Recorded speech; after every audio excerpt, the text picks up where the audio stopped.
Magandang araw mga kasari-sari. Kamusta kayo? Kamusta ang inyong negosyo? Ngayon ay 24, so busy-busy yung mga tao sa pamimili, lalo na sa amin maagang-maaga pa talaga sa palengke. Ako nga pumunta ng palengke mga quarter to 6. Naku, marami ng tao. Busy-busy hanggang mamayang gabi na yan. So si Titintin ninyo naghahabol din. Bakit? Syempre sayang ang benta sa umaga.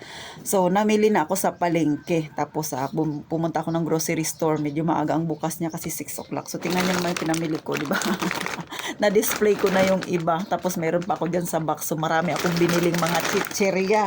Bakit? Pinaghahandaan ko yung mga bata. Kasi mamayang gabi, alam ko pa na ibili ng bili yan. Hanggang kinabukasan, mga kung ano-anong bibilihing chicherya. Alam mo naman mga bata, hindi yan sabing talagang mahilig kumain ng kung ano-anong pinaghanda natin. Kundi kung may pera yan, bili ng bili. Kaya si Ate Tintin, pinaghandaan niya na yan sa mga bata dyan. Kasi nga bukas, wala namang bukas na tindahan dito sa amin. So, masaya tayo mga may tindahan kapag ganyan. Ibig sabihin, malaki ang kikitain ng ating tindahan. O, diba?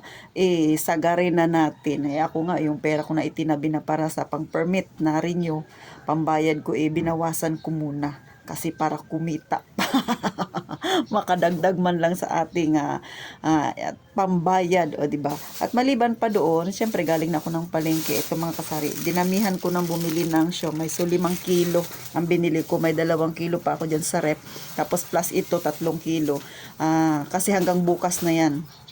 Kasi last year, hindi ako namili ng 24 kasi expected ko pagka 25 walang bibili ng siomai. Pero baliktad, maraming naghanap ng pagka 25. Kasi nga 'di ba, ang isip ko kasi noon is may handa sila nung 24, pagka 25 hindi na sila bibili kasi marami pa sila nga pagkain. Pero baliktad, ang daming pumunta sa tindahan ko na naghanap ng siomai.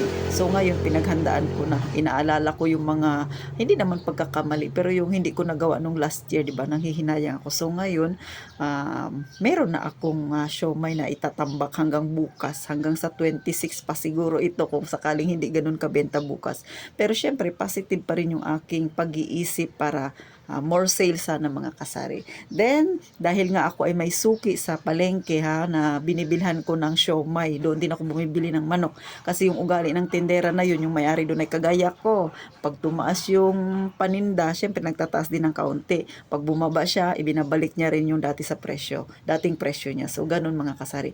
Kaya, simula nung nagtinda siya doon nung nagpapaumpisa pa lang siya nagtinda, sa kanya na ako bumibili. Siguro ngayon, mga 2 years ko na siyang suki mahigit sa siomai na yan. Minsan, pag konti lang yung siomai niya na na-deliver sa kanya, so ipinagtatabi niya ako. Kasi nga, suking-suki niya na ako, mga kasari. So, ngayon, ano ba ang ikinasasaya na Titintin? Bagamat, wala kaming Christmas. Pero syempre yung mga suki ko ay iba naman yung relihiyon nila, nag-ano sila ng Christmas, nagsa-celebrate. So last year ang binigay ng suki ko sa akin ay mug. Ngayon binigyan niya ako ng ito. Tinanggal ko na sa balot kanina pa. So maganda siya mga kasari. King size yung nakalagay dito, king size. Ito ay bedsheet, di ba? Wala naman akong puhunan, di ba? Dahil suki niya lang ako, dahil mabait din siya sa akin, tsaka komportable talaga akong bumili sa kanya.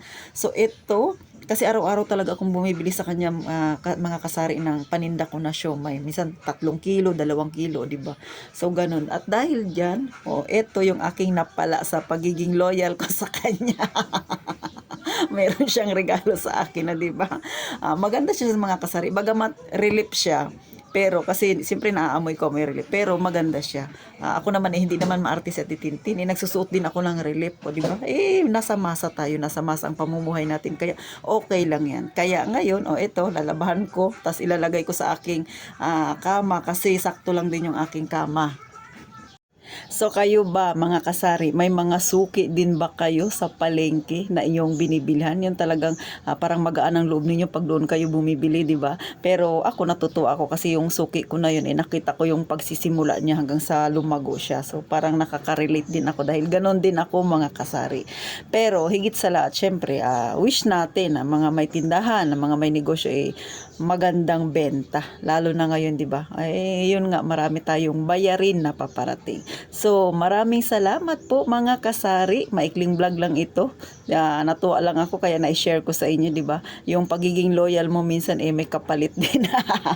So, mga kasari, happy holiday na lang sa inyo mga kasari. At saka syempre more sales to come pa sa ating lahat ng mga nagninegosyo. At sa mga wala namang negosyo na nagbabalak na, bakit hindi mo subukan ha? Pag mayroong ipon ka na. Pag sa tingin mo ikayang-kaya mo na, talaga namang nasa puso mo na, go mga kasari ha. Hinihikayat kayo na titintin. Pero syempre, kailangan lang ibuo na talaga ang inyong loob. Dahil pag nandyan na kayo, wala nang urungan ha mga kasari. So paano mga kasari? Salamat sa inyong panunood. Sa mga hindi pa nakasubscribe kay Ate Tintin sa aking munting channel, pasuyo na lang mga kasari para dumami pa tayo na magkwentuhan ng mga ganitong kapaki-pakinabang. So maraming salamat muli. Mag-iingat kayong palagi mga kasari.